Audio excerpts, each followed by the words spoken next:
छेड़खानी। आ जाओ आजमा ले किसमें कितना है पानी।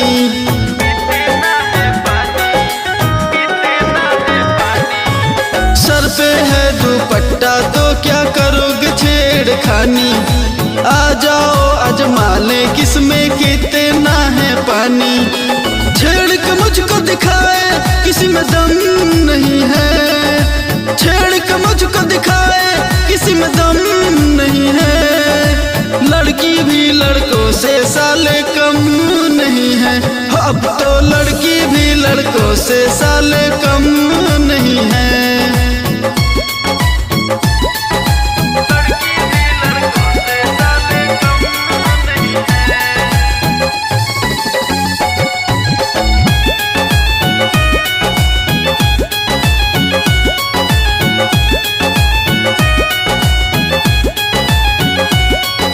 छोड़ दो अब ताड़ना तुम गंदी वाली नजरों से।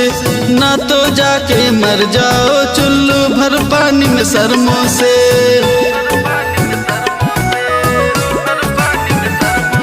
और छोड़ दो अब ताड़ना तुम गंदी वाली नजरों से।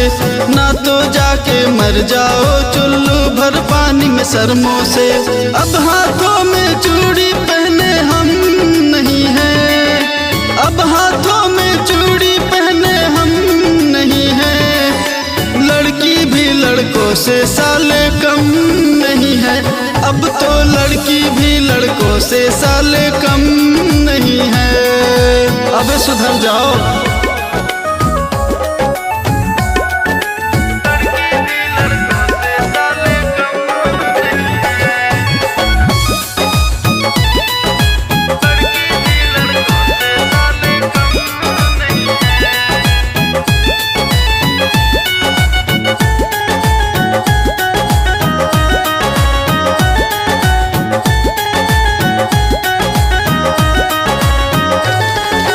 बदलेंगे इतिहास हमने कर ली है तैयारी।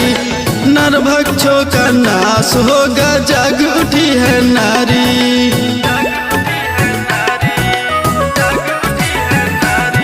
और बदलेंगे इतिहास हमने कर ली है तैयारी।